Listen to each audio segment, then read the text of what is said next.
Hi, it's Barry Chamish for the next 2 hours. We've got a very interesting guest. He is Douglas Willinger. He's been reading me for years, and I guess there are some advantages to this.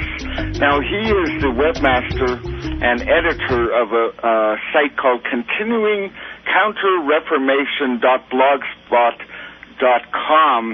And most of this, I think it's going to be his show, although I made notes. A lot of this is just stuff beyond me. Douglas, are you there? Yes. Where do we start?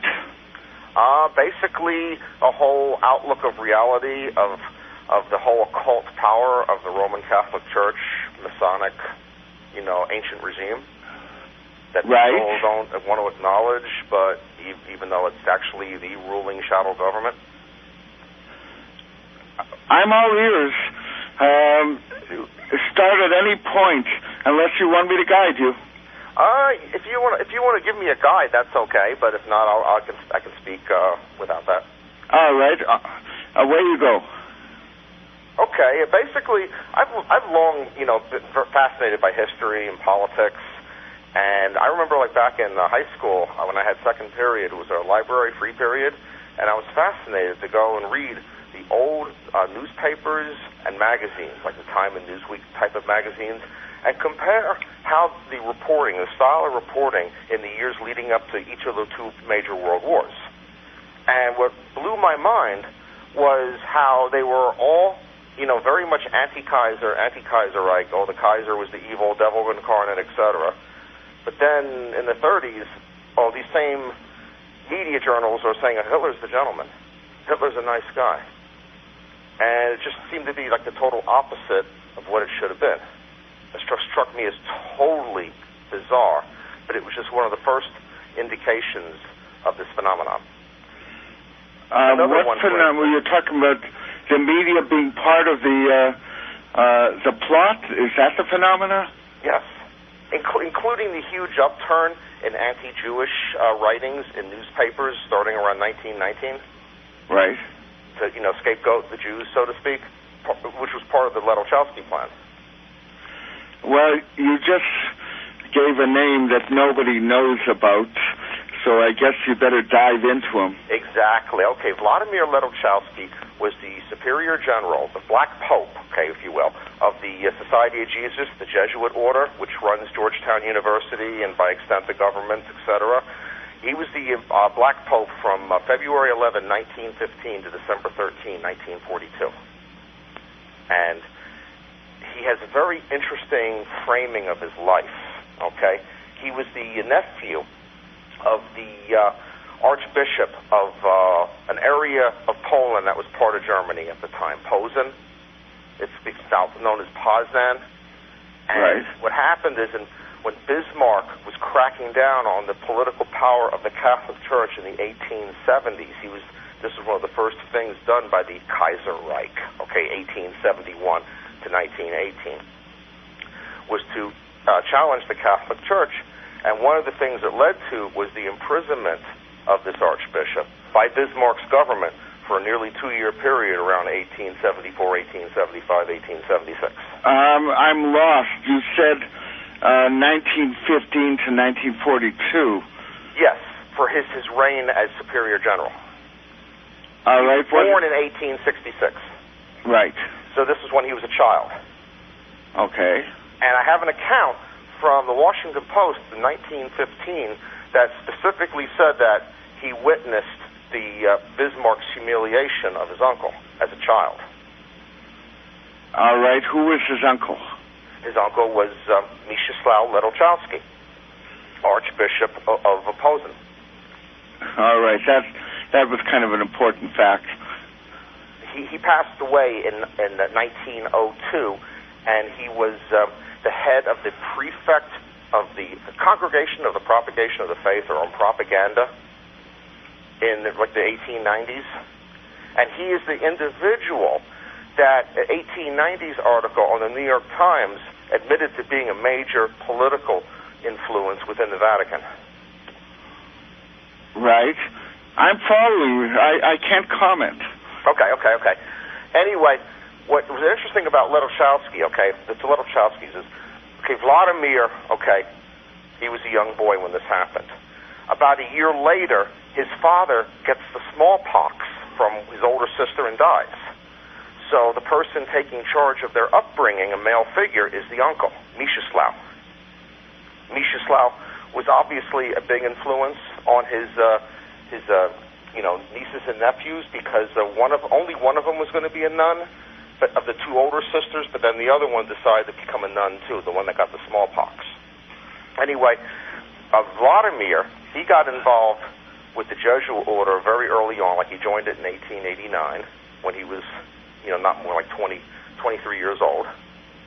And by 1906, he becomes the Counselor General for the Catholics for the Vatican for like diplomatic affairs throughout Europe, which is what the importance of that is, all of those pre-war alliances that helped set up World War II. Like who was allied with who. For instance, it was very significant that they got Great Britain to be allied against Germany rather than with Germany. That was a major defeat for Protestantism, geopolitically. Right. One that, in my opinion, shouldn't have happened. But this is a lot more about Ledochowski, which I haven't even researched yet. But what I find exceptionally fascinating about Vladimir Ledochowski himself is he becomes the Black Pope in February of 1915. His predecessor was Franz Werns, a German guy. And what's fascinating, and I think this is statistically improbable, except for it being a coup, was that both Franz Werner and Pope Pius X passed away. They died on the same night, August 19, August 20, 1914, hours apart. And you're saying that's not a coincidence? Yeah, exactly, okay. And then Vladimir becomes the Black Pope. And to me, I get the feeling of that Vladimir got them to agree to some sort of let's start a war thing, but Vladimir had an agenda that extended further. Well, I can add something here that I think is pretty relevant. The Turks allied themselves with the Germans, the Ottoman Empire. Yes. Now, just so you know, the Turks were taken over in 1909 by someone named Enver Pasha and his Young Turk Revolution. It was 1908. I'm just going to quote, the Atlantic Monthly of last month. Quote, according to the two most senior of His Majesty's diplomats in Constantinople, Gerard Lowther and Gerald Fitzmaurice, Enver and his associates were rooted in crypto-Jewish Freemasonry, with its adeptness at manipulating occult forces, and modeled themselves in the French Revolution and its godless and leveling methods. The reason I quote that is this is something I know, and I'm not sure if you do or not, but what we call the Sabbateans allied themselves with the Germans. I don't know if this means much to you. It means a ton to me. I never even knew of that. But it reminds me of the political dynamics that pervade. All right, well, let's get involved in something politically. It's always like a set agenda, and even no matter how flawed the agenda is, it doesn't matter if it's left or right. You can't alter it at all. No matter how much success you have with an idea, once you get beyond the mezzanine level, the second floor of a structure, everything is like, no. It's like it's centrally directed. I've noticed this in numerous things I've been involved with. Well, if in fact Ledochowski was manipulating, you're saying he was manipulating the upcoming First World War from behind the scenes. Yes, with the Zimmerman telegram, which Tupper Southey wrote about. Yeah, I read the book. I've forgotten the book, but I read the book. It got the war started. Right, the Zimmerman telegram comes out, and then at that press conference, he's asked about it, in public, and he says, "Oh yes, there's no denying it. We did it." Why, admit it like that? Why not deny it? It was like he was acting like a good little Freemason, good old boy. Well, in the background to the First World War, unless the Jesuits, unless somehow Ledochowski could manipulate a revolution in Turkey to overturn the Sultan and bring in these crypto-fascistic Freemasonry Jews, and they weren't Jews, they are Sabbateans. If you don't know the concept, I'm not going to explain it to you.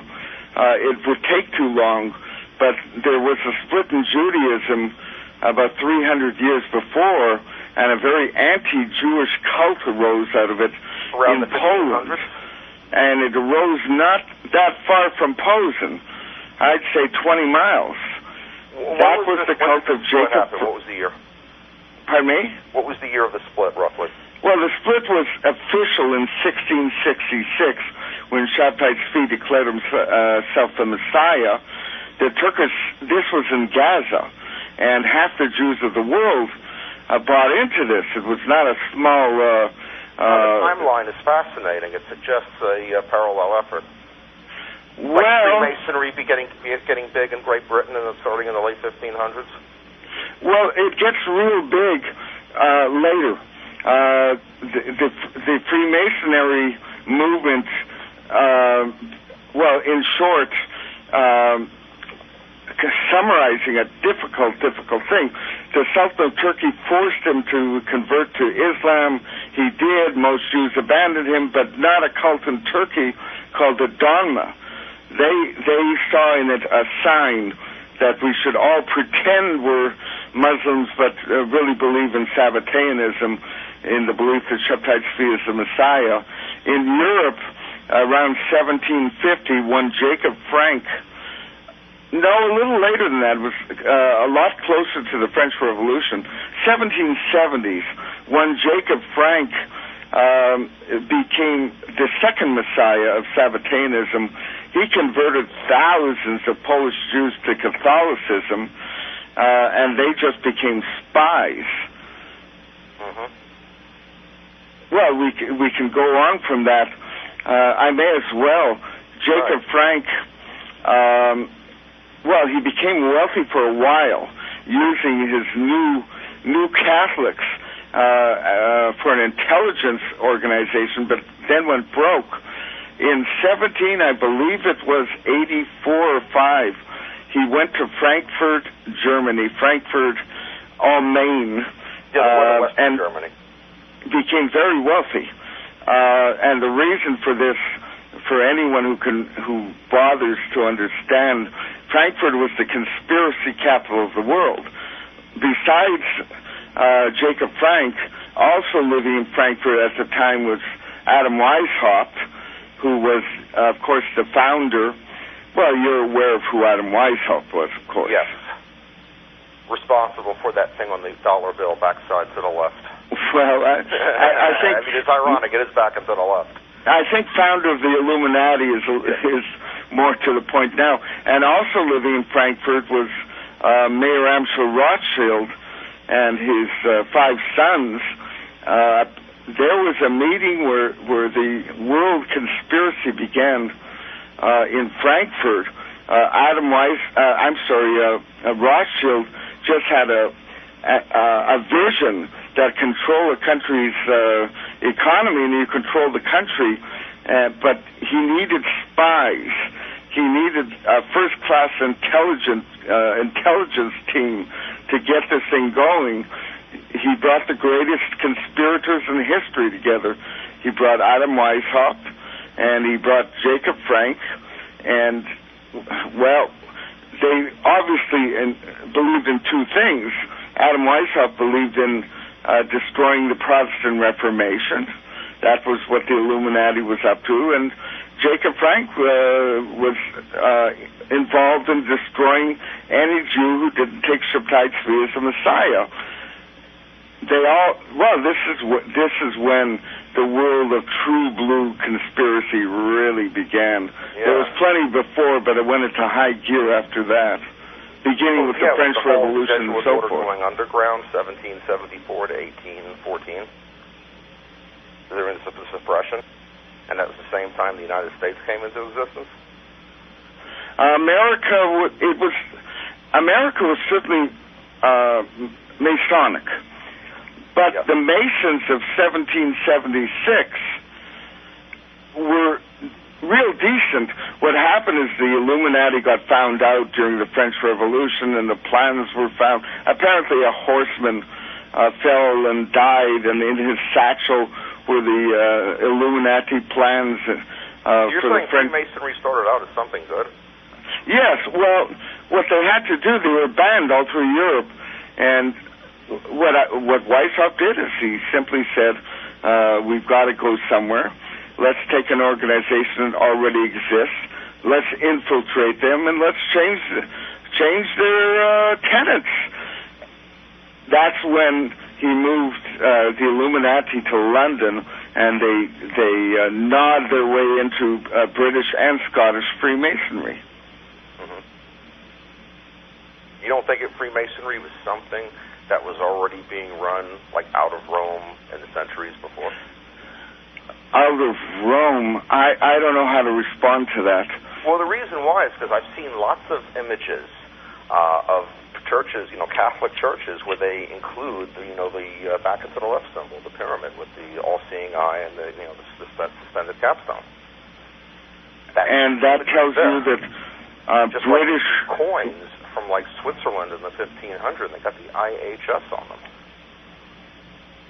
Well, the Illuminati wasn't for 200 years. Well, I agree that with you that there was definitely some sort of recodification, consolidation of Illuminati powers at that time, represented by what you're talking about. Well, the Jesuits, of course, were the 16th century, right. But the Illuminati was the 18th century. True. All right, it's on you go. I just thought I'd, for myself, try and clear things up. With Ledochowski, okay? Another case, I said his life is framed. First you have the suspicious, two deaths on the same night, okay? Saying the basic story is, he got them to agree to World War I, but he had a more extreme agenda. I mean, I think that the agenda he went to them is like, look, let's have Germany defeat Russia, and we're going to break off the part of Poland that's under Russian rule and make that an independent country. That at least was the plan. But Ledochowski would have wanted Posen to go back, become Poznan again, and the whole Polish corridor thing, and maybe Franz Werns wouldn't have agreed to that because he was German, or maybe he would have because he's just a Jesuit and they'll sell out their own country. They sacrificed a Catholic country to Russia? No, to break it free from Russia. All right. Germany would have defeated Poland, and in 1915, the Kaiser Reich, created some sort of quasi-independent Duchy of Poland. Congress Poland, basically. Okay. I mixed up the communist. Well, that was post-World War II. My mistake. Okay. It was a very different situation than, the two wars. I have books on the Jewish life in Eastern Europe, and they like the German occupation of World War I, and that's why a lot of Jewish people just didn't believe the stories of the Nazis and what they were doing to Jewish people because they remembered the Kaiser Reich.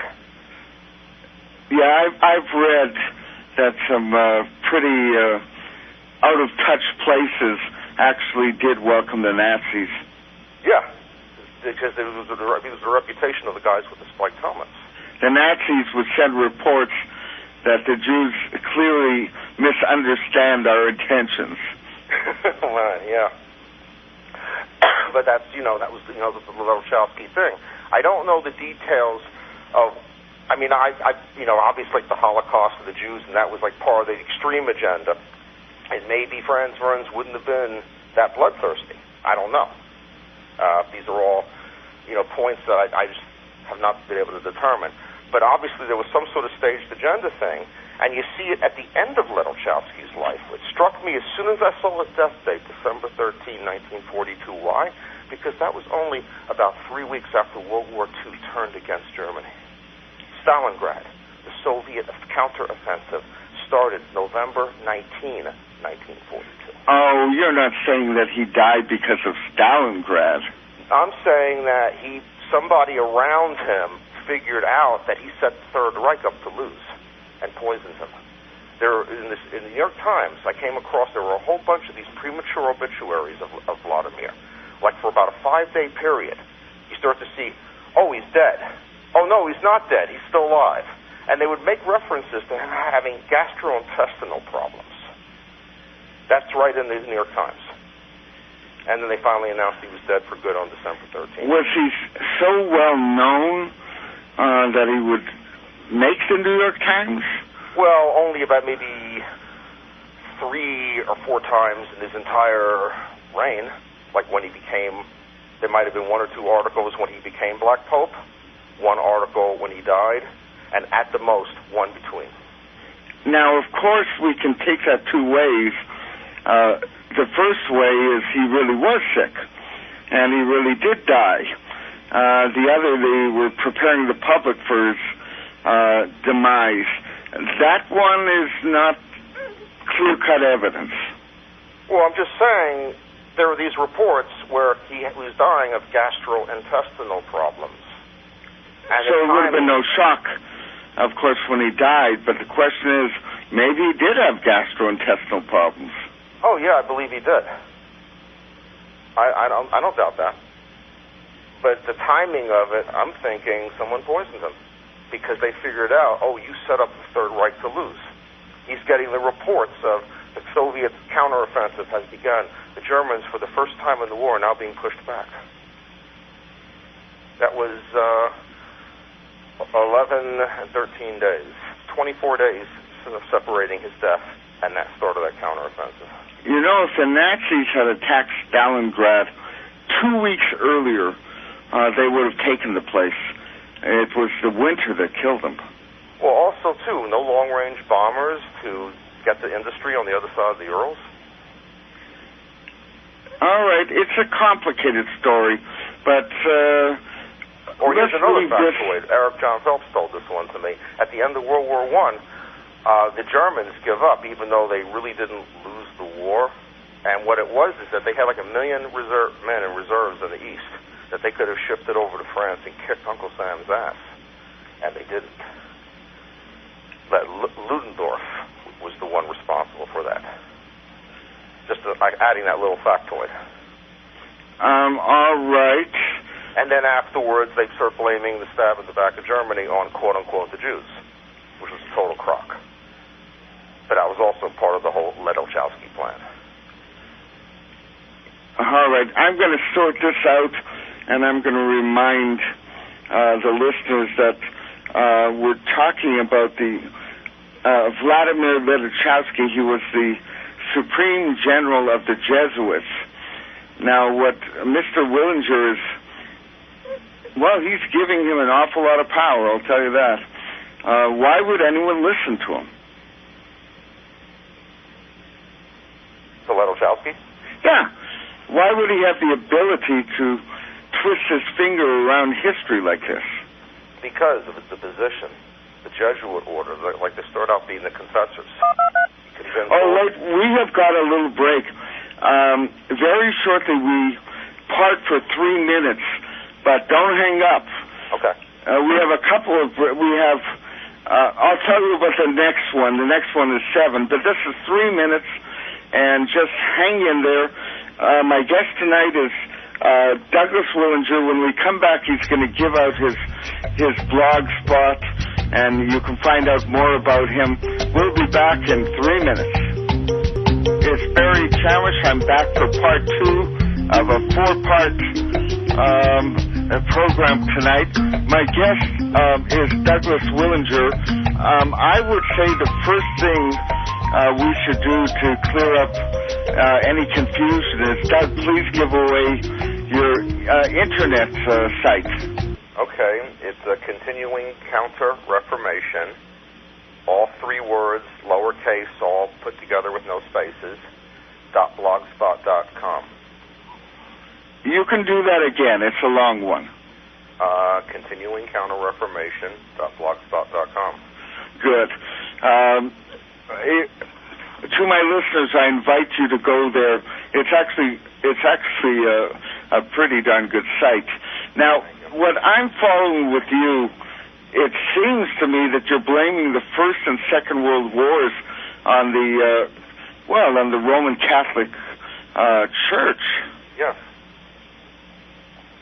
Well, yeah. I mean, they totally wired into all of our governments to get them to behave however, they want. They did it with funding Hitler. They did it with puffing up all these leaders. That's it? I think this is kind of an important thing to discuss. It's not just through the government, but it's through the media. It's through college fraternities and Masonic orders. I mean, all of that stuff is all interlinked. If you, for instance, I have a blog post on continuing Counter-Reformation. If you scroll down you see on the right side, I have a bunch of articles, and right here, I have Romish Masonic Order. Click on this article called College Frats, the Satanic Luciferian Romish Masonry. And what's in there? What's in there, okay. I was doing research on this powerful Washington, D.C. law firm called Covington & Burling. They're involved in every single issue I blog about.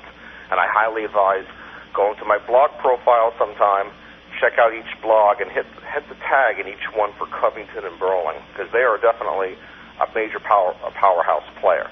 But anyway, when I was researching them, I found out that the man who founded the law firm, a congressman by the name of James Harry Covington from the Eastern Shore of Maryland, his name pops up in the early history of the FDA, the U.S. Food and Drug Laws, which is another thing I write about, where they basically manipulated the whole agricultural markets to protect the development of Virginia bright leaf cigarettes and to protect that from the foreign market threat of coca leaf, which is why we have today's cocaine problem, where they perverted it into a concentrated drug. But without digressing on that any further, what I found out about Covington is that he was a Grand Master in his fraternity, which is you look at it's called Kappa Sigma, and the symbols of it combines like Shriner's symbol and that of the Order of the Eastern Star, with the Islamic crescent atop, and it's over a star, and the Eastern Star Masonic Order, they have the star pointed down like satanic style, which makes it look like extra frightening and stuff. And I just noticed as I went onto the website of Sigma Kappa, and right there they have this image of a red ball coming from Verona or Rome, Italy, and going to Northern Virginia in 1867, where they were admitting that the fraternity was founded by a bunch of gentlemen from Central Italy, who then set up this college fraternity. Why should we be worried? Pardon? Why should we be worried about this?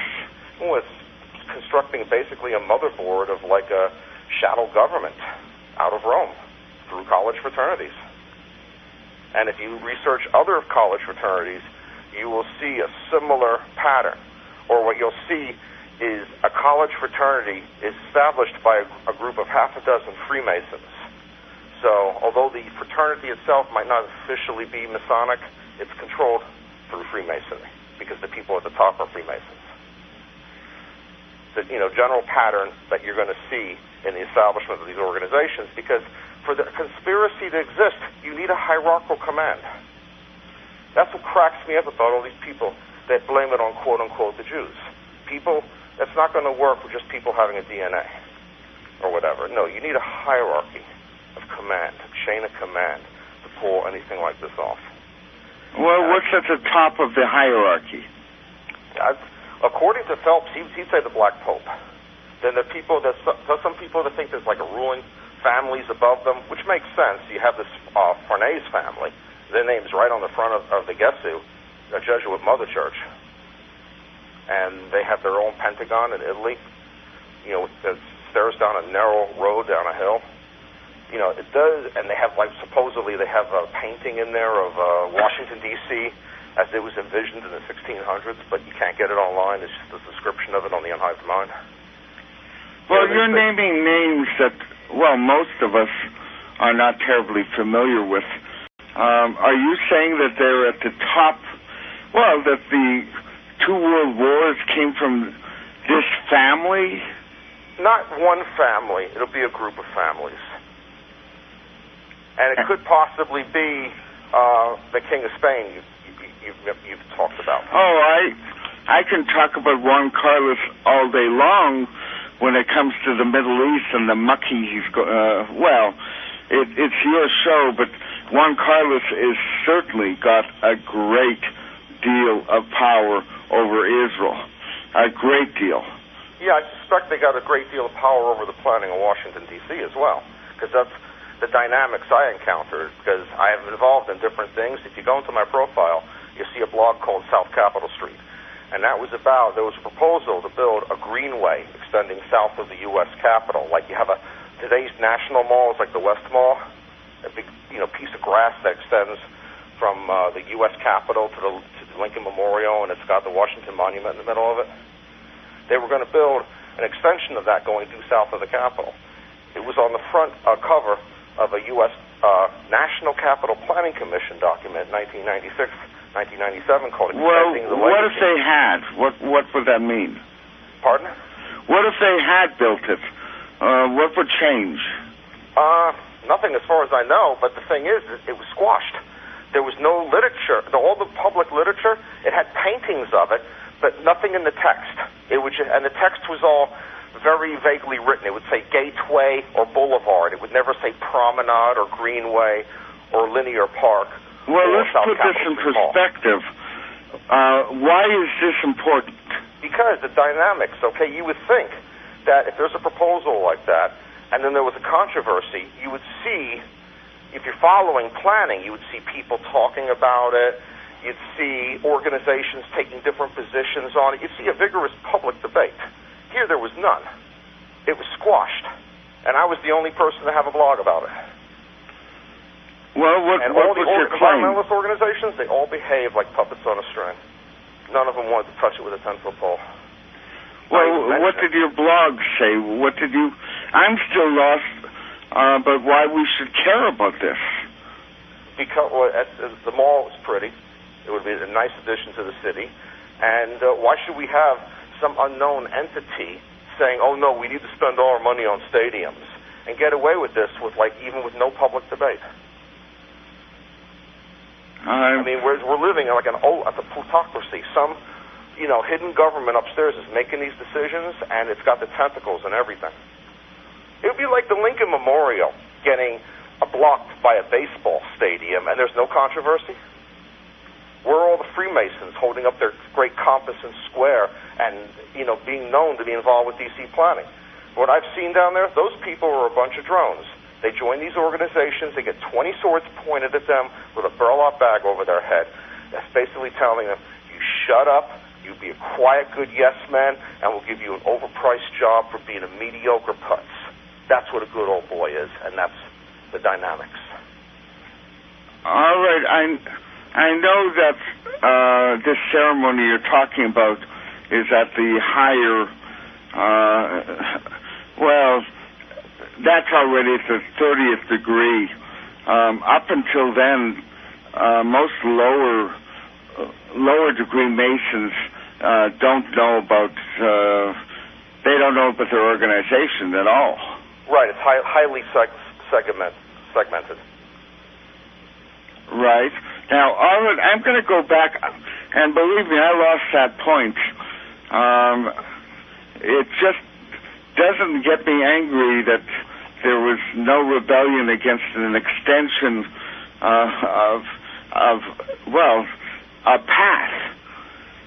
I just don't understand, with world wars and 80 million people being butchered, and your claim is that these wars were manipulated by the Catholic Church. And I think that's a more important issue than this one. Oh yes, but the thing is that the tree's got many branches, big ones and little ones, and a little one can be useful for highlighting their occult government. Look, if you I'm want to not saying talk... it's more important than World War II, but it's a valuable way of highlighting, why is it that they always claim to be so much into city planning, but then all of a sudden everyone's got their heads in the sands and doesn't want to talk? Look, if you want to talk really solid proof that the Catholics had a very, very dirty finger in World War II, you take the post-war and you take the ratlines, were monasteries, including Jesuits. They were also Franciscan and Dominican. They got the Nazis. They saved the Nazis. They put them up and they gave them false papers and they put them on boats and planes and they sent them worldwide and they kept. And that's totally covered up. I mean, you go on the internet, type in Vatican claims. There's a lawsuit going on. I don't find anything in the news about that. I mean, these people have a website about the lawsuit, but I have not seen any media coverage except for what's mentioned in my blog and a handful of others. Who's suing who? Pardon? Who's suing who? They were suing Croatia or the Vatican. The Vatican claims. I have it on my website. Well, you got to expand on this a little more. Who drew up the suit, and what are the claims, and what are they suing about? From people, from Jewish people and other people. Here it is, right here. In late '07, it was sidestepped by a judge who granted a motion to dismiss. You mean it's dismissed? It doesn't exist anymore. Maybe not. It's the Vatican Bank claims. Greg Szymanski's written on it. Well, if it's dismissed, it's stopped being relevant. Not as relevant. I'm looking at their site right now. Motion for reconsideration, February 22, 2010. They're waiting on that. Well, first of all, let's get back to the original question. Okay. What are they? Who is suing, and what were they trying to get? They were trying to get monetary compensation. It's called Alperin versus Vatican. Statement of the Independent Council of Roma of Serbia on the Vatican Bank lawsuit for immediate release. Alperin versus Vatican Bank has given hope to the Roma people of Serbia that the injustices of the Second World War might finally be addressed. But so it's the gypsies who are suing. Okay. But the U.S. Ninth Circuit Appellate Court decision on December 30, 2010, granting immunity to the Vatican for war crimes is a great disappointment. The U.S. courts can no longer be considered hospitable to human rights cases. The Vatican Bank has been granted immunity to commit crimes. There can be no immunity from complicity and genocide. By laundering the gold teeth of our relatives, the Vatican Bank, joining with the Utasha butchers and madmen who terrorized Yugoslavia during the Second World War, killing, raping, and looting with impunity. Now the U.S. court system has seemingly absolved these killers of any guilt through its actions.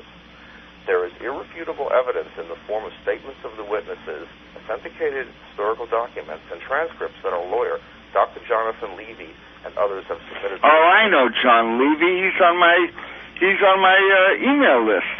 Okay, good. He sends me stuff all the time. Okay, let me just finish this statement here. It's not much longer. The Vatican Bank is not a religious institution, but is in fact well known throughout the world for money laundering. It stands for illegal profiteering and not religion. The U.S. courts have set back the cause of human rights to the dark days of the Second World War through its stated indifference to our plight. The U.S. courts remind us of Pope Pius XII, who, while feigning holiness, encouraged the Nazis and Utasha to commit genocide due to his inaction. Today, the vaults of the Vatican Bank still gleam with our ancestors' gold. This money-stained gold was bought dearly with the lives of our kin and is now retained, ironically, with the help of the courts of the so-called former champion of liberty of the United States. Because of all these facts, Independent Council of Roma of Serbia urges the U.S. State Court of Appeals for the Ninth District to immediately revoke the unjust decision in the interest of justice. This shameful ruling is anti-Gypsy, anti-Roma. Further, it tarnishes the reputation of the U.S. courts internationally. The message of the U.S. courts is unmistakable. The lives of Roma are worthless in their eyes when compared to the golden allure of the Vatican. The message to neo-Nazis, fascists, and racists everywhere is clear as well as it's okay to kill and rob Roma as long as you make an illegal argument for immunity. Well, first of all, you gave me a great idea. I'm going to email John, put him on the show coming up. Now, when you say Roma, that's the name the gypsies call themselves. Is this... Did I hear this wrong? What is the Roma in this document? The Roma, they were amongst the people butchered by the All right, that's the gypsies. I have to look at this document. I know John Levy, and I'm glad you brought him up, and I'll get him to explain it on the show. He's been reading me for years. Now, let's go backwards. Well, what we've got an outline that the Vatican, certainly in the Second World War, they gave away their Nazi leanings at the end of the war when they snuck them worldwide. And by the way, they snuck them into the States.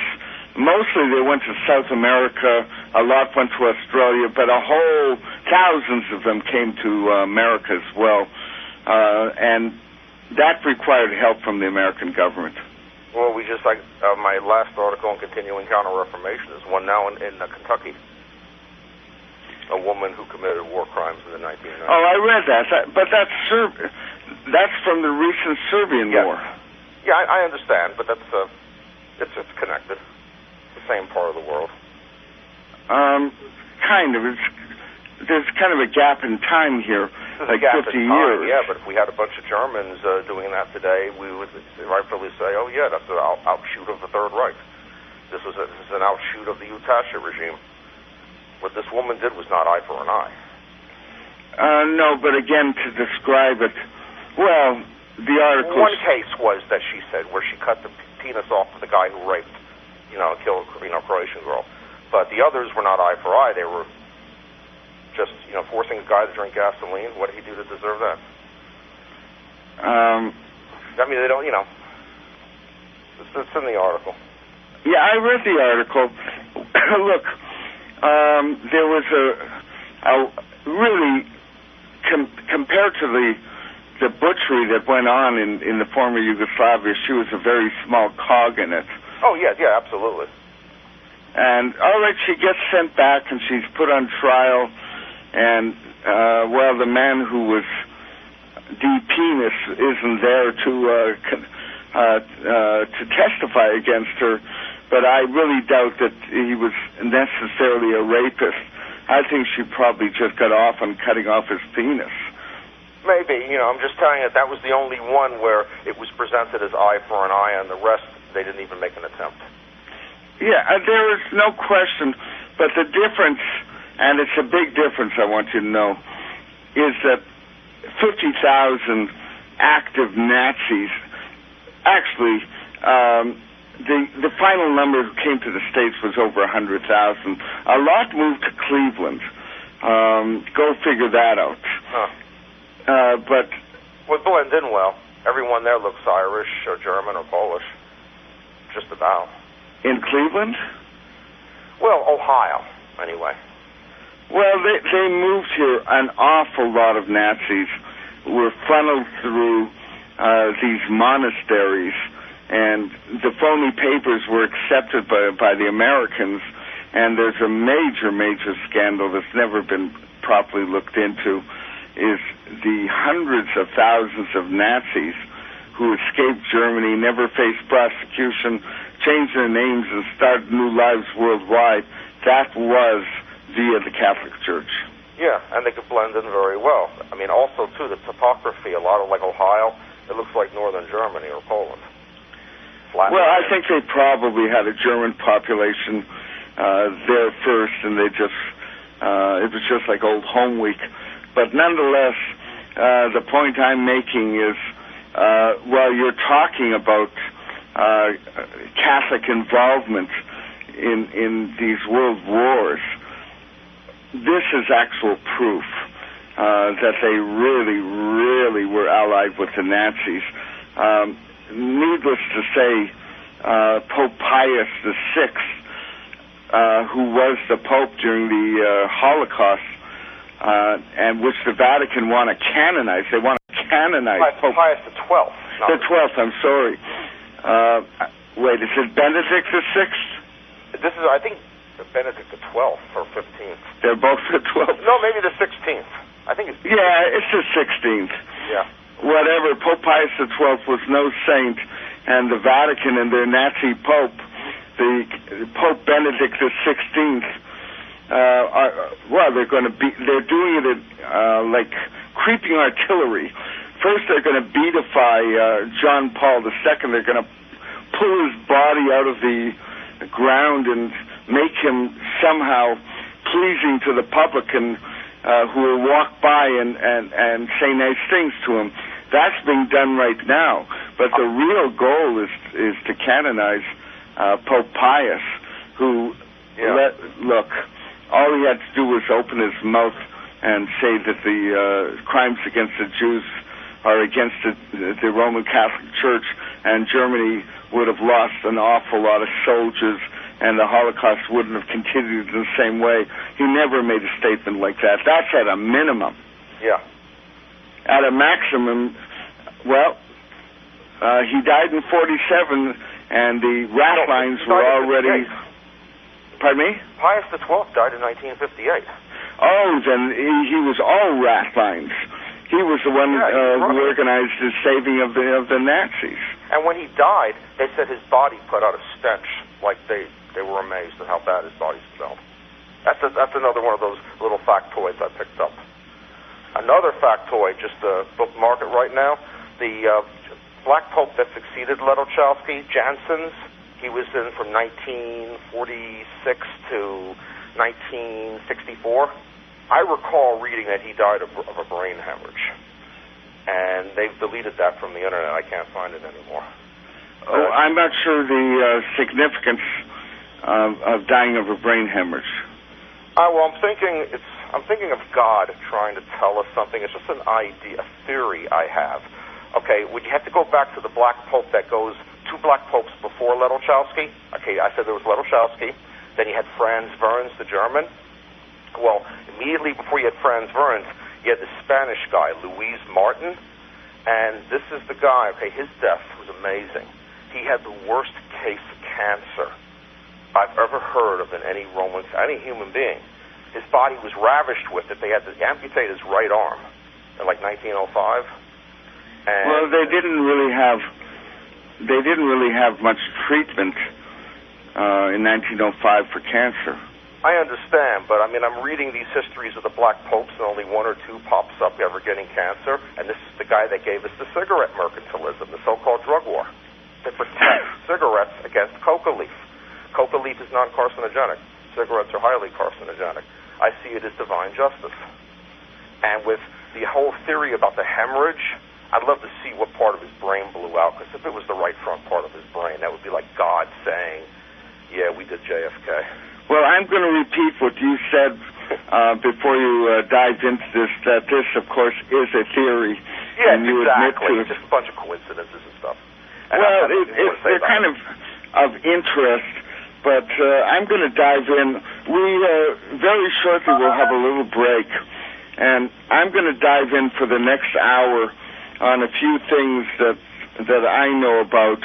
Okay. And that includes Israel's got a first-class Vatican spy in the house of the president. President Shimon Peres is nothing but a spy for the Vatican. And in the next hour, I'm going to add a few comments that back you up. Hi, it's Barry Chamish again. We're back for the final hour. We've got a good guest in Douglas Willinger. I am going to begin this hour with a plug. I've got a book that I think Douglas should also read. It's called Shabtai Zvi, Labor Zionism, the Holocaust.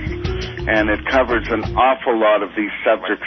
And it covers the issue of Sabbateanism, which goes hand in hand with the Illuminati. And it's a subject that Douglas, you got to get this book, all right? Okay. But for all my listeners, go to www.lulu.com. You write in my name, that's CHAMISH. That'll get you to my books. Get the less expensive and non-color version of Shabtai Tzvi, Labor Zionism, and the Holocaust. You can download it for like $5. And my website is barrychamish.com. Douglas, shall we continue? Yes. Now, about... Boy, I don't know if I want to dive into this yet, but Peres offered the Vatican... This was way back in 1992 when peace, so-called peace, broke out with the Oslo negotiations. Peres was left out of them. So he found out about it. He was the foreign minister. He turned to the Vatican. He sent someone named Marek Halter, to the Pope with a note offering East Jerusalem to the Vatican. Hegemony, not just any old status, hegemony over East Jerusalem and all the holy sites. And the Vatican, they took the offer.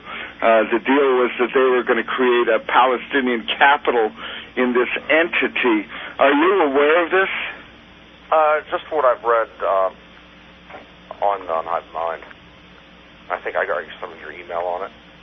Yeah, well, this is not insignificant. No, it's not at all. It sounds like a new Vatican state, a crusader state. Palestine, after all, is the name given to Israel by the Roman Empire. You know, when Peres became president, the first time he opened his mouth, practically, he wanted to give the Vatican sovereignty over 42 sites in Israel. Sovereignty. Does it have to, give it a name? Wouldn't it be called, the Holy Roman East? Well, each little site would be it would be a monastery or a church or whatever the Vatican built before there was Israel. It goes back to them. And not just goes back. They have sovereignty. It's like being in the Vatican. Like an embassy. It's a piece of sovereign territory. Yeah. Close. Better then. All right. If there's trouble at an embassy, if there's a fire or something, you can send fire trucks. This is a complete sovereignty. They want nothing to do with the state on any level. I remember I was in Israel in 1985 with my family, and I recall that there was already a degree of Catholic Church rulership over Catholic churches at that time. Obviously, it wasn't sovereign. I don't think... Well, look, under the table, they don't pay taxes, and the Israeli government are chasing them. They owe billions in back taxes under the table, but on paper they're in Israel and they're supposed to obey the law of the country. Right. Peres wants them not... The laws are never applied equally.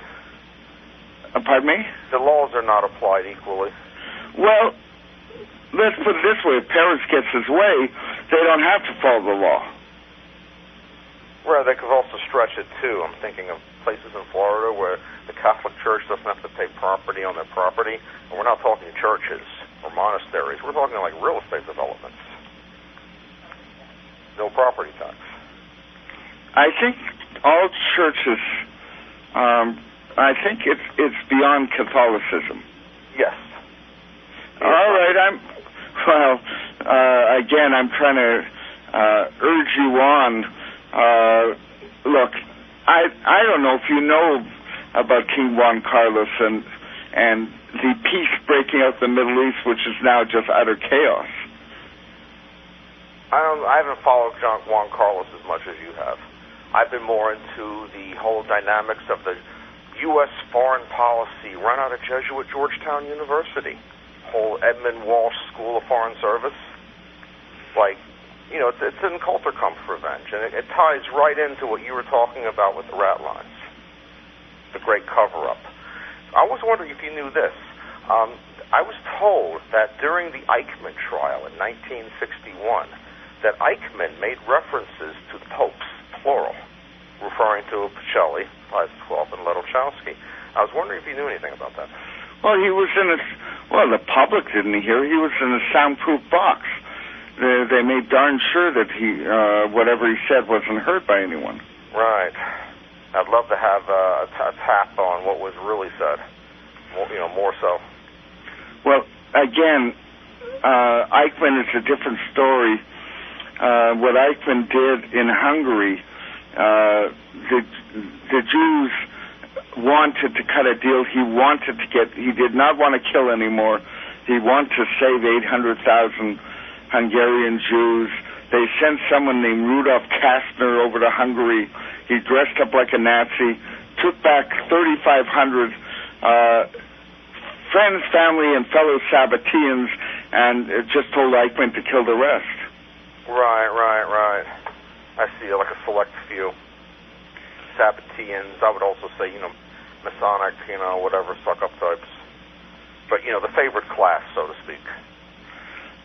Well, I'd say it's more than a favorite class. Again, we go all the way back to Frankfurt, Germany, when the Sabbateans declared war on the Jews. Look, in their theology, everything in the Bible is correct in its opposite sense. I always use this example: do not murder becomes do murder. And the Holocaust, the real story of the Holocaust is not what people understand. Now, the only three people Israel only convicted one Nazi. Eichmann was the only one. The only one. Wow. Israel did not prosecute Nazis. They cut a deal not to prosecute Nazis. The only one was Eichmann. Rudolf Kastner was murdered in his bed hospital bed by the Israeli Secret Service. And someone, oh my goodness. Right, more revenge than finding out that, what was behind it. Well, there was, oh my goodness. That's the dynamics. If they don't want to find out, they just, okay, let's satisfy some lust for revenge, but not allow the whole truth to come out. That's the dynamics. Well, that's certainly the dynamics. Yeah. Raoul Wallenberg was a Swedish diplomat who was fighting the Sabbateans, and, well, he just disappeared. The rumor was the Russians got him. Everyone who knew the inside story of the murder of 800,000 Jews trapped in Hungary died, and Eichmann was amongst them. Oh, you're saying Eichmann was killed at the end of World War II? No, he was killed by the Israelis in 61. Okay. All right, okay, it wasn't a double. I thought you said Eichmann was killed with Wallenberg. Well, it's certain. Wallenberg disappeared in 45. Right, exactly. He disappeared sometime in the 1940s. Kastner was killed in, I believe it was 53, 54. There was a trial against him. The whole thing came out in Israel. Kastner? He was the Jew sent by the Israelis to Hungary to negotiate for the Jews and took away 3,500 of them. Okay. They all died. They were all murdered. The story has not been told, but it's so deeply ugly. That's why I say you really have to get my book, Sabbatean Jews and the Holocaust. I tell the story. I'll download it tonight. Have you read the Avles Beluskas blogs, by any chance? Yeah, they're sent to me. He sends them. Okay. Good. Yeah, because he talks a lot about, at the end of World War II, the similar dynamics where they massacred a lot of Yutash, etc., to cover it up, as opposed to having show trials, in public. Well, that's certainly the Israeli way. There were no trials. The only trial of a Nazi who was actually convicted was Eichmann, and he was in a box where nobody heard him talk. Correct. They brought him to Israel and made sure that not a word leaked out to the public. The business of Hungary is a major Israeli secret. The Israelis they can't acknowledge their own recent history. They can't do it. It's beyond them to even try. Right, because I was just reading some of your email. You were talking about, I have one piece of email here from you recently, the Lavin affair. I didn't, oh no, I sent that out. It's not, yes, I have a paid news service. Mm-hmm. The Lavin affair was in the 50s, and it was, someone sent me a précis, and I sent it to you because I thought you'd see it was quite interesting. Oh, yeah. Yeah, I think Israel has a Masonic government that gives it bad advice. Oh, I think we should now talk about the Supreme Court in Jerusalem. Yeah, continue, please. No, I'm not continuing. You're continuing. Yeah, well, like I said, with my thing about Washington, D.C. planning, I'm into infrastructure, road, building type of issues. I mean, that's what disappoints me about Freemasonry. They hold up the compass and square. You think they'd be like pro-public infrastructure, and they're anything but. Well, let's talk about the Supreme Court building. building. Okay. Go on. No, you go on. Well, you know more about the Supreme Court building than I do. I mean, I could pull some pictures up on the internet and look at it. Oh, boy. I was hoping you would. Well, the Supreme Court building in Jerusalem, Ben Gurion told Look magazine that world justice would be decided someday in Jerusalem in the Hall of Justice in the Supreme Court building. In short, this isn't even non-blatant Freemasonry. You've got 30 steps leading up to illumination, and then 3 more steps, and you've got the obelisk. Of course, on the roof, you've got the pyramid in the eye. Right. Yeah, it's totally blatant. It's just like with Canberra, Australia, too. I mean, I don't know if you're familiar with that one, but it's like blasphemy from above. What is in Canberra? The Capitol building. You have to just Google it and take a look at it. It'll blow your mind. Troy sent it to me. Well, what is it? It's the Capitol building of Canberra. It's a totally Masonic building. Well, the principles. Frankly, they all are. You can take the Capitol building of Manitoba, and it was built along Masonic lines. That's everywhere. Yeah. The Supreme Court building in Jerusalem, let's put it this way, some buildings you have to squeeze the secrets out. This one is just... Yeah. I understand the difference what you're getting at. It's not something subtle. You know, it has to be pointed out. It's a caricature. You know, like points on the building corresponding to some star chart or something like in D.C. No, it's just totally, hidden in plain sight. Well, somehow you've got the Freemasons and the Jesuits lined up, and in fact, it's true that what Adam Weishaupt founded the Illuminati did worm their way into British Freemasonry after they were thrown out of every country in continental Europe, and they did. Well, they got chapters worldwide. That's how they got their influence. Exactly. I mean, I've been across this great land of ours, and I've met people in small little towns, South Dakota, whatever, and it's like, oh yeah, my grandfather was a Mason, and they tell me about how they were like in a Mason building, and they got to some third floor where it was all covered in dark purple velvet, and they had like it looked like a judicial chamber of sorts. It was really spooky looking. They called it like Satan's courts. That's the way they described it. Well, as I say, the Masons were once a very, very strong organization in America. Their numbers have fallen. They don't seem to have captured the imagination of the youth today. Well, I mean, I've witnessed certain dynamics in city planning that is not very flattering for these people. Alexandria, Virginia. Go into my profile, go to the blog A Trip Within the Beltway, and hit the tag Alexandria Orb. It was about the reconstruction of the Capitol Beltway outside of Washington, D.C., where it passed through Alexandria. They were going to, in a nutshell, they were going to cover like 1,000 feet of the highway, make it into a park. So it would be nice and quiet and everything. I made a proposal, make a giant traffic circle next to it, make it 3,000 feet long. They went in reverse.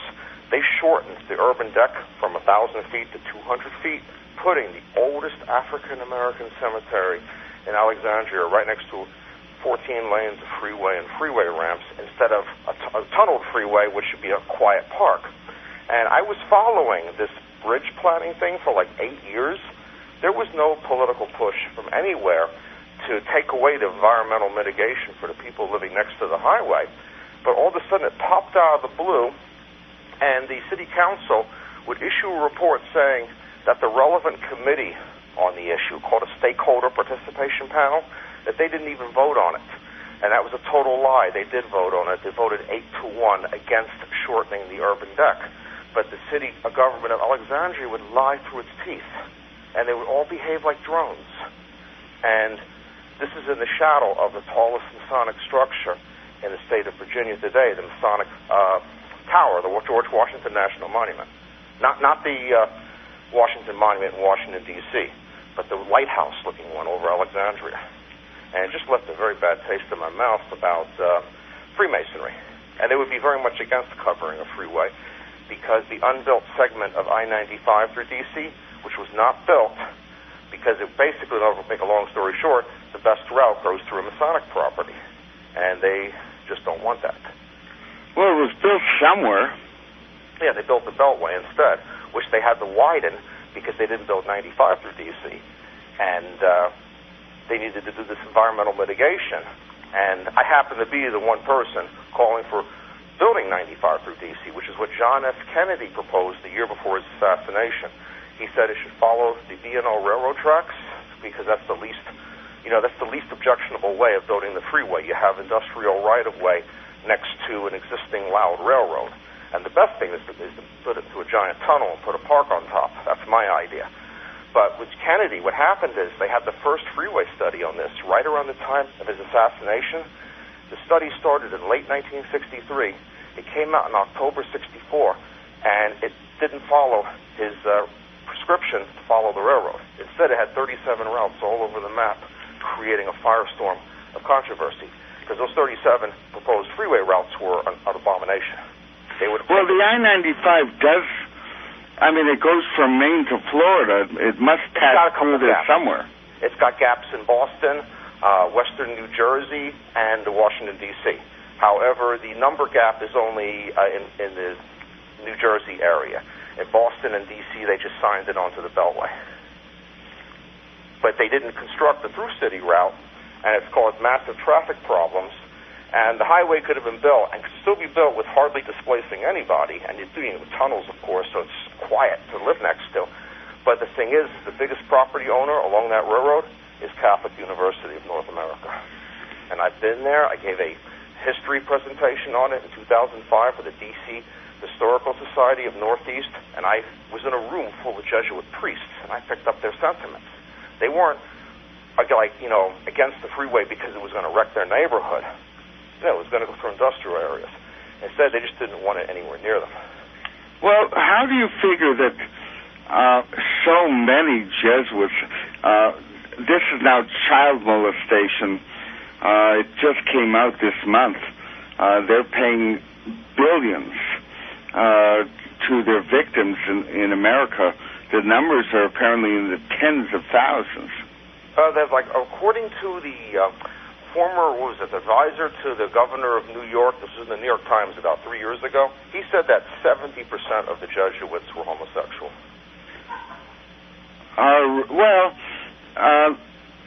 That's about their only outlet other than their students. Right. barring the every Catholic's fantasy of raping a nun. It's easier just to molest the kiddies. Well, that's what they're into, and what's disgusting is they just should have put them in monasteries so they could just do adults. Instead, they put them into other communities, other parishes, to be with other people's children. That's reckless endangerment. Yeah, I think we can actually talk about Jesuits thrown out of countries. Japan threw them out, for instance. Mostly, partly because of political chicanery, but in greater part because they were abusing their children. Well, also, too, no birth control and the attitude of a woman should basically have to get pregnant every time she has the pleasure of sex. These were boy children. Pardon? These were not children who were going to be pregnant. These were boys. Right, but that attitude also produced families with 10, 15 children, as opposed to 4 or 5 children. I'm lost there. I'm just thinking that in an overpopulation situation, you might have more of a likelihood of those occurrences. All right. I think the point is actually more of moral corruption than overpopulation. But what the heck?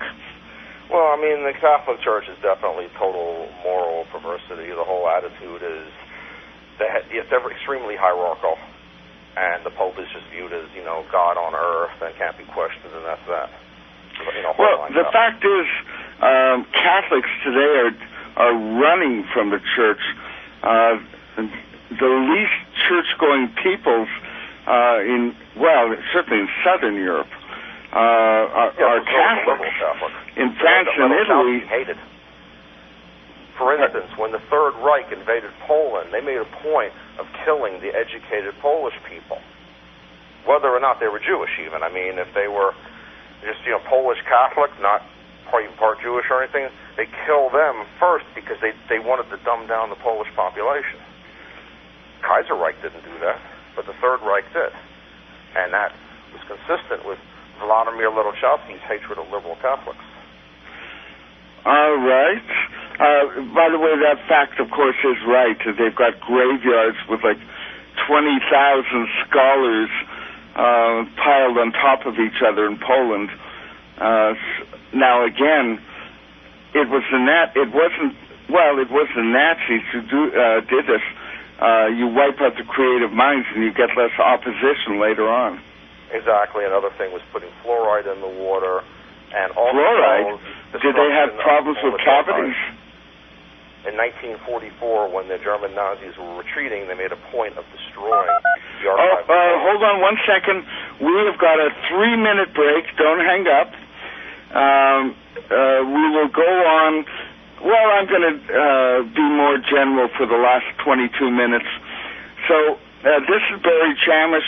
Next week's guest, and I hope he can make it, we have got, oh my goodness, Patrick.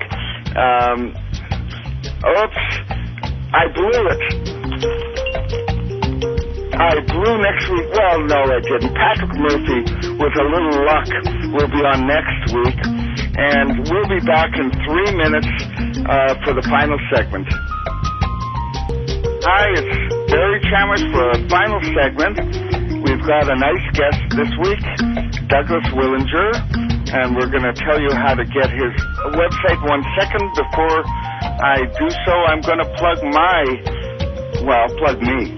To get my books, there's about 10 of them. You go to lulu.com, that's www.lulu.com. You'll see a search box right in my name. CHAMISH. That will take you to my books. You can download them, like $5-7, or get one sent to your house, however you prefer. My website is barrychamish.com, and I'm going to leave something unique tonight. If you want my DVDs or you want me to speak to your group, my number is 904-315-8079. That's 904-315-8079. 8079. Douglas, do you want to give people your site? Yeah, continuing counter-reformation.blogspot.com. Do it one more time. It's a long one. Continuing counter-reformation.blogspot.com. All righty. Let's, I'm not sure what you know about the next subject, but it's become of interest to me, and that is the Mediterranean Union. I've never heard of it, please. Oh, my goodness. Mediterranean, I've never heard that phrase. The MU has been trying to, well, right now there are 5 nations, Catholic nations in Europe and 5 Arab nations, but they're starting with 10, but what they're trying is to get the Mediterranean, all the nations touching the Mediterranean to join this union, which was founded, of course, by King Juan Carlos and Javier Solana, the foreign minister of Spain. You're not aware of this? Well, I'm aware of the concept of a revived Roman Empire, which is what it sounds like to me. Yeah, but this is a revived Roman Empire, that's for sure, but it's also very, very active. It's only like how many years old? They just built their island headquarters on Malta a year ago. They've only been around 5-6 years, but they're trying to change the political dynamics of the whole area. A thought about that: Malta would be an excellent place to help run whatever's happening in Libya right now. You want to talk about the Knights of Malta?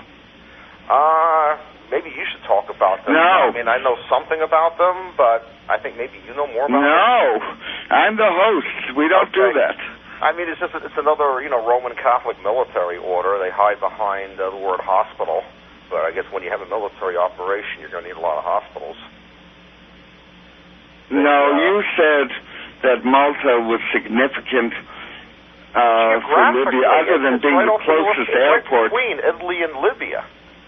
So I would, logically think that with what's happening in Libya right now, with this, they've engineered. There's a war being engineered in Libya right now. This does not just happen spontaneously. The good people on the side, they're going to take out the bad leader. It's obviously more complicated than what you're going to hear on the TV.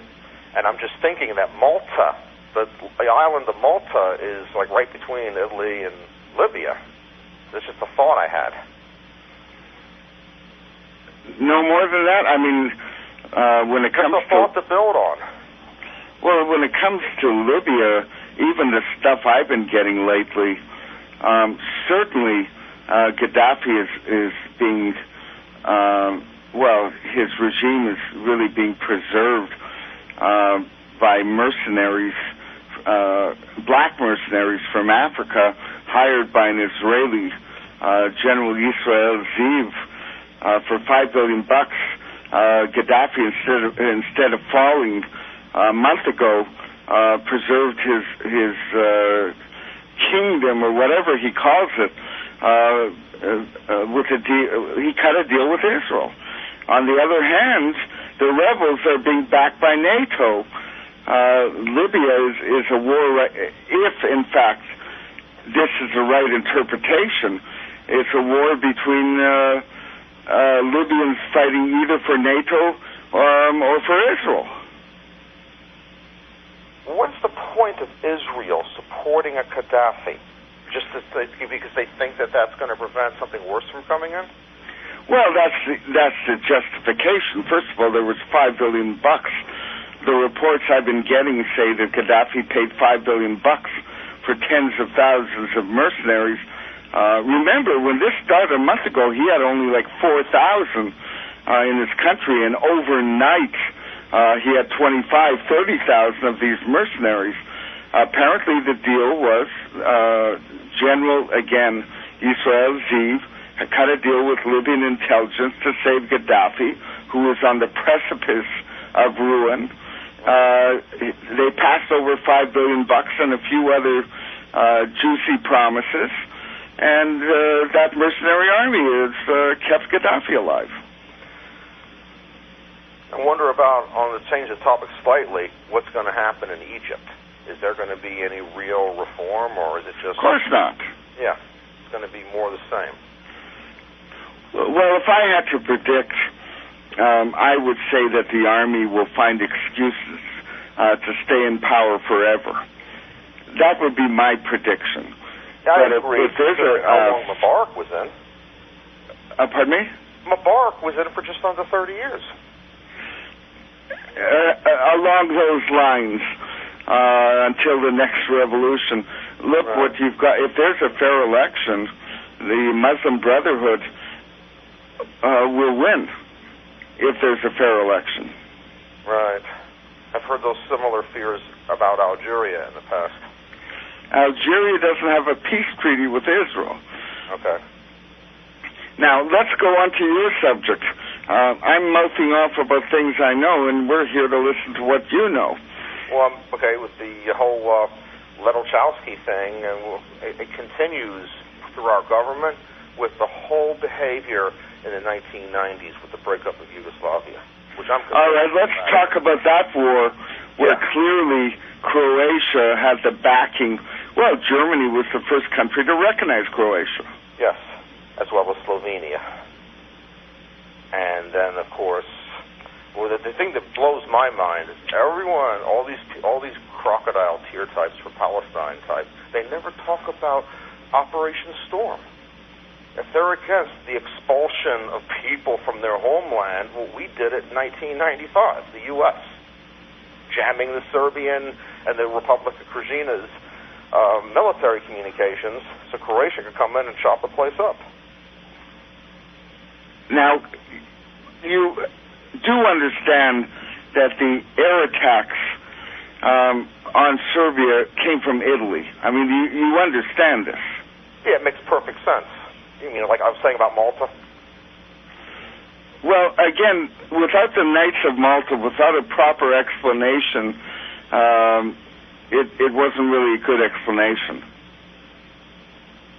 I would just love to have military intelligence surveillance capabilities, and if that could be focused on Malta, the island of Malta, I suspect it would prove to be interesting. Just a hunch. No, there's way more than a hunch behind that. I'm being conservative. You don't have to be conservative with me. I'm easy. Okay. So, in other words, you really have not studied the Knights of Malta. Not that much. And there's an excellent blog out of, I think his name is Phil Yonkers. He's from the Netherlands. And he put out a beautiful bunch of posts, like in September of 2008, but nothing since. And the last one on there is about the head of Major League Baseball, like back in the 1970s. And I'm thinking more like Alexander Haig and the Foreign Service of the United States. I'm saying that when you click onto the blog homepage, that's the one that pops up because it's the final post he did. The Knights of Malta blog, and I recommend you go through it. I view the Knights of Malta as part of the same, basically continuing Roman Empire hierarchical structure. To be kind, at the top of the Knights of Malta are an awful lot of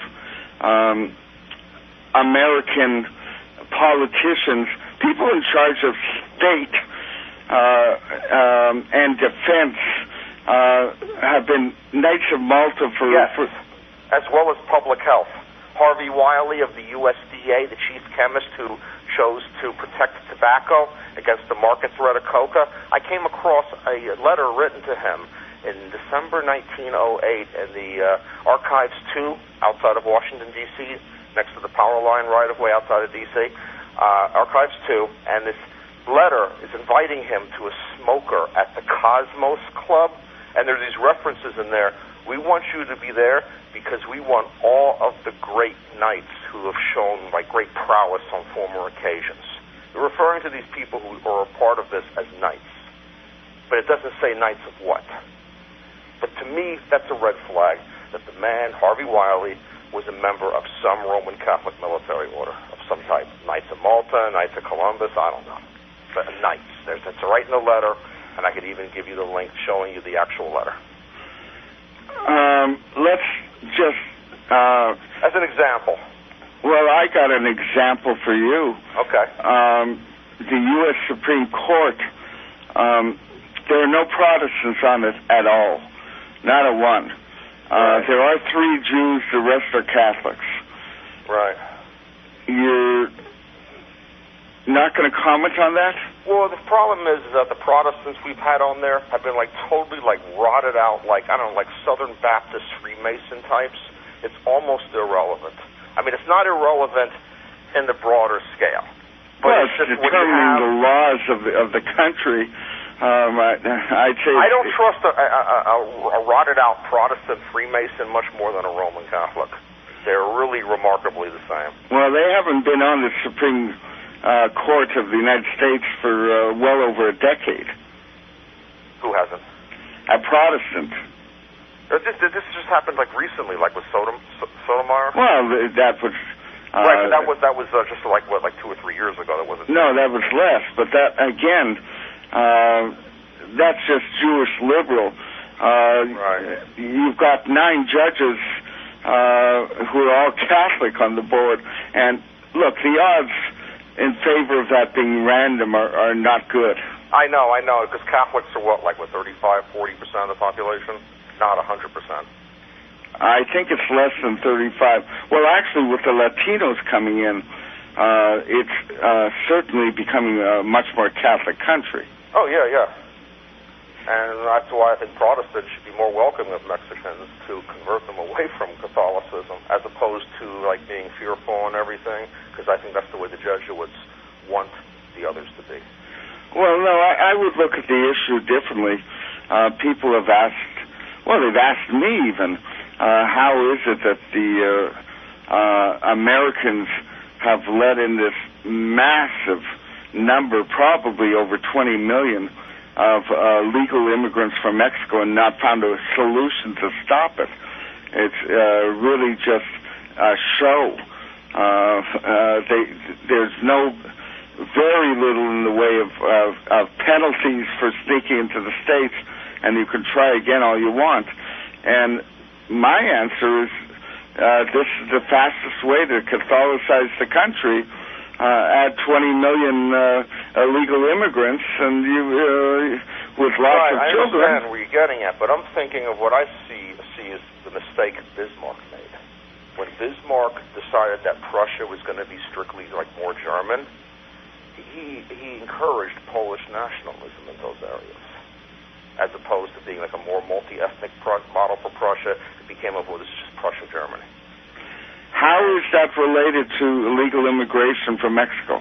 Because both the U.S. frontier with Mexico and the German-Polish thing, that's all frontier between Catholicism and Protestantism. And you have to think of it strategically. I don't believe in being anti-Mexican or anti-Polish. I wouldn't say it's being anti-Mexican. I understand. I'm not accusing you of that at all. I'm just saying that I believe that Protestantism is too fearful, and they let the Catholic, the Jesuits, outmaneuver them all the time, and getting them to behave certain ways to their detriment. Well, I would what have you're more saying, Protestant outreach to Mexicans. What you're saying is the Jesuits are behind the illegal immigration as well? I believe so.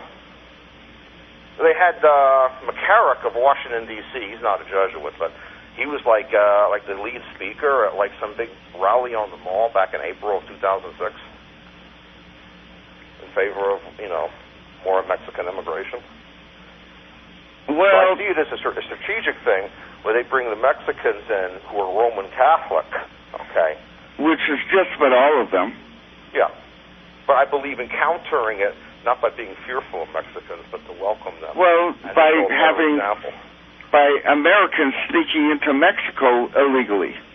Well, that's the whole unfairness of it all. If they want this country to be bilingual, then shouldn't Mexico be bilingual? How come you never hear about them putting up bilingualism in Mexico?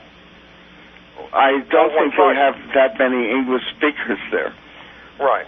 Well, that's because it's got to be driven by the economy. And I think that I would look into the whole concept of Mexico being deliberately mismanaged, so the people want to leave. And where they're going to leave to, most likely the U.S. Well, that's where they are leaving to in the tens, well, 2 tens of millions. I've heard 20 million are here legally right now, permanently in the United States. Yeah, I believe that. I mean, they're everywhere practically. Well, that would be, if you wanted the ideal plot to Catholicize America, all you have to do is get tens of millions of Mexicans into America. They'll have children, they'll vote, and you will get a 35% Catholic population using that method. Right, and doing nothing to counter it. Well, look, you have to understand that the Catholic Church has taken a ton of bad publicity lately. Really nasty. I think it's a limited hangout, frankly. They let all this stuff come out about the sex stuff, so no one talks about Ledochowski in World War II. I don't know if they're connected. I think a very small number of people are historians. Right. But nonetheless, if you want a thriving church, you can't have a bunch of sex perverts in every city where they show up. Right. Well, I'd say just a certain percentage of the population is that, and they're going to be naturally gravitated to a place, like that. Well, yeah, if you're banned from having legal sex, right. you're gonna go looking where it's available. Exactly. That's why, I think that the Protestants who support, a lot of laws that see what people do in the privacy of their own bedrooms is misguided. Look, the one difference, now admittedly, outside of America's unusual. There are religious movements here everywhere you look. But in Europe, it's just dead. And the Protestant, in England, the churches are all boarded up. I mean, literally, hardly anyone goes to church. But you don't have these creepy crimes of perversion because their ministers can marry. Right. Yeah. Oh, absolutely. Yeah, that's where Protestantism and Judaism has got it way over Catholicism.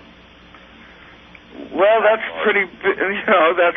In that regard, yeah. I mean, I've seen, different things about the different religions that I can pick and choose, and that's one of the things where Protestantism and Judaism is way better, superior to Roman Catholicism. Look, there isn't a big phenomenon like in Catholicism in the Jewish theological circles of molesting children. Here and there you'll hear about it. But yeah, because it's in the human species. It's in the human species that's very, very repressed. And if you can't marry your entire life, something is going to pop inside of you. Exactly. I agree with that totally. What do they think? Your body produces, and it's got to be released. Well, you release it on your 7-year-old students. Ridiculous. Little Tommy and little Billy. It's designed to create problems. Doesn't the Book of Corinthians talk about how the God of this earth is Satan? That's why we have all these absurdities. I don't know the Book of Corinthians. Right, I don't know. I'm just, what I've picked up off of email lists, so to speak. But to me, I buy that. That makes sense. What do you know about Opus Dei, DI? It was formed in 1923. Ledochowski said, it's evil, and, but it was formed under his, watch. I wouldn't trust it. Well, no, you have to, you've got to detail. Nobody knows what Opus Dei is. Fill them in. It's an ultra-conservative Catholic religious order. It's more than I'm the host. I can't. It's more than an order. It's once again John Kerry, who, by the way, his father is Jewish. I know he's Skull and Bones. He wasn't Opus Dei? No, I'd never heard that one. I know he's Skull and Bones. I'm not going to stand by that. I'm going to say I was mistaken. Right, quoted or misunderstood. I understand. But the I don't Opus have any Dei, evidence of him being Opus Dei either. It's not an unpowerful organization. You can't enlighten us at all on Opus Dei? I haven't studied it that much. I mean, I've basically built a study on things that I feel are grossly underdeveloped, such as Vladimir Ledochowski's Kulturkampf revenge. I mean, like Tupper Southsea mentions about Ledochowski as being, this is like one of the most underrated, people of the 20th century, words to those effect. But he didn't, build it as far as I did, but I incorporated his work because I thought his work was first rate. It's not complete, but it's there. A 15 Brenner Strauss.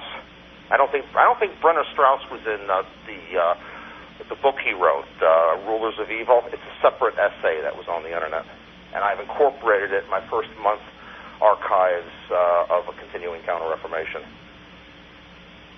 Well, again, expand on that a little bit.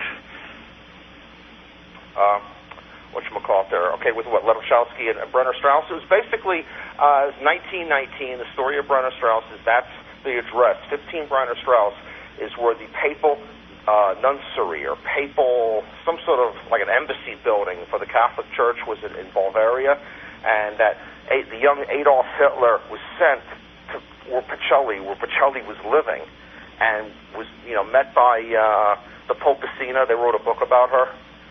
She was the aide to Pacelli, and she remembered his name, Adolf Hitler, 1919. He came there. We woke up Pacelli and gave him some money and his best wishes. Did he make an impression on her? Yes, she remembered the name. Well, besides that. They don't say, I'm sure there's more that she might have observed and it's not necessarily written down. I'm only going by what's contained in the article. So what you're saying is that Hitler got money from the Jesuits? Yeah, from Pacelli. I don't think Pacelli's a Jesuit, per se, but from the Vatican. According to Tupper Southsea, Pacelli idolized Vladimir Ledochowski. Tupper Southsea, I want to plug him. Not only were we good friends over email, I bought his albums. He was a tremendous musician. If you know what the Neon Philharmonic is, that's Tupper Southsea. Yeah, I sent him an email a long time ago, and he died a few weeks later. I never heard back from him, but very that's when talented. I contacted him. He wrote an excellent book on the Jesuits, as a matter of fact. Southsea is S-A-U. Rulers of Evil, you're referring to? Yes. Yeah, I have it. It's a great book. Tupper Southsea should not go forgotten. It's S-A-U... S-S-Y. I'm looking at what I have. S-A-U-C-Y. Hold on. I think it's S-A-U-C-Y. Scrolling down to S-A-U-S-S-Y. Really? S-A-U-S-S-Y. Look him up. Tupper Southsea. And by the way, if you remember the big hit Morning Girl, he wrote it, and that was his band, the Neon Philharmonic. Now, we've got to say goodbye now. We had an interesting show. I have a lot of Southsea on continuing Counter-Reformation. You can go to the right and hit the tag on it. There you go. Now, we had a good show with Douglas Willinger. What am I saying? Willinger. But Willinger. You lectured me last time about the G, and I want to make sure I had it right. Douglas Willinger gave us a good show. Next week is Patrick Murphy. This has been Barry Chamish, and, well, next Tuesday, 6 p.m., we're on again. That's Eastern Time. Good night, Douglas. Good night. Bye. Bye.